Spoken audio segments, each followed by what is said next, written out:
గజం కేవలం 500 రూపాయలతో 1210 గజాల భూమి కేవలం 6 లక్షలు మాత్రమే. నమస్కారం అండి. నా పేరు లోవరాజు. గొలుగొండ మండలం నర్సీపట్నం నియోజకవర్గం చీడువాల పంచాయతీకి సంబంధించిన నేను ఒక ఓటర్ని. మేము రాజశేఖర రెడ్డి గారు ఉన్న కాడి నుంచి కాంగ్రెస్ కార్యకర్తలమే. కాంగ్రెస్ జెండా మోసి రాజశేఖర రెడ్డి గారు వెనకాల సైనికుల్లాగా తిరిగిన వాళ్ళం మేము. రాజశేఖర రెడ్డి గారు చనిపోయిన తర్వాత మీ కుటుంబానికి జరిగిన అన్యాయం కోసం మీ వెనకాల ఆ జెండా ఒగ్గేసి మీరు నమ్మిన సిద్ధాంతానికే వైఎస్ఆర్ జెండా, ఇక్కడ ఉన్న కాంగ్రెస్ కుటుంబం అంతా వైఎస్ఆర్ జెండా భుజాన్ని వేసుకొని మీ పాదయాత్ర చేసినప్పుడు మీ వెనకాల జెండా పట్టుకొని తిరిగాం. తర్వాత జగన్మోహన్ రెడ్డి గారు పాదయాత్ర చేసినప్పుడు ఆయన వెనకాల జెండా పెట్టి తిరిగాం. మీరు ఏం చెబితే అది వైఎస్ఆర్ కుటుంబం కోసం మా ప్రాణాలు అర్పించడానికైనా మీ వెనకాల తిరిగాం. తిరిగిన దానికి మీరు 2000 మీరు పాదయాత్ర చేసేటప్పుడు అన్నగారు జైల్లో ఉన్నప్పుడు కాంగ్రెస్ పార్టీ ఏం చేసిందో మీరు చెప్పుకొచ్చారు.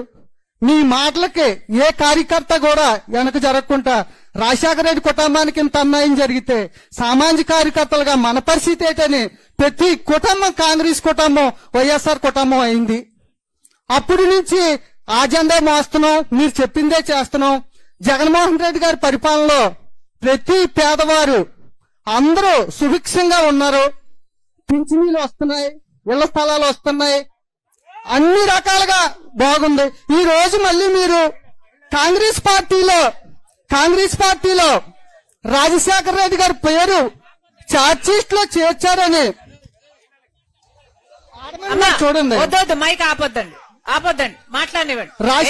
మాట్లాడు, నీకు సమాధానం చెప్తాను. రాజశేఖర రెడ్డి గారి పేరు చార్జ్షీట్ లో చేర్చారని బాధపడే ప్రతి కార్యకర్త, రాజశేఖర రెడ్డికి విజయుడిగా ఉన్న ప్రతి కార్యకర్త మీ కుటుంబం వెనకాలే తిరిగారు. మళ్ళీ ఈ రోజు మీరు పింఛనీలు వస్తున్నాయి, ఇళ్ల స్థలాలు వస్తున్నాయి, అన్ని రకాలుగా బాగుంది. ఈ రోజు మళ్ళీ మీరు కాంగ్రెస్ పార్టీలో రాజశేఖర రెడ్డి గారి పేరు చార్జ్షీట్ లో చేర్చారని చూడండి. మైక్ ఆపొద్దండి, మాట్లాడివ్వండి. మాట్లాడు, నీకు సమాధానం చెప్తాను. రాజశేఖర రెడ్డి గారి పేరు చార్జ్షీట్ లో చేర్చారని బాధపడే ప్రతి కార్యకర్త, రాజశేఖర రెడ్డికి విజయుడిగా ఉన్న ప్రతి కార్యకర్త మీ కుటుంబం వెనకాలే తిరిగారు. మళ్ళీ ఈ రోజు మీరు ఆ పాలన బాగోలేదు, మళ్ళీ కాంగ్రెసే రావాలా అంటున్నారు. దానికి మీ సొల్యూషన్ చెప్తే అందరూ ఆలకిస్తారని కోరుతున్నాను.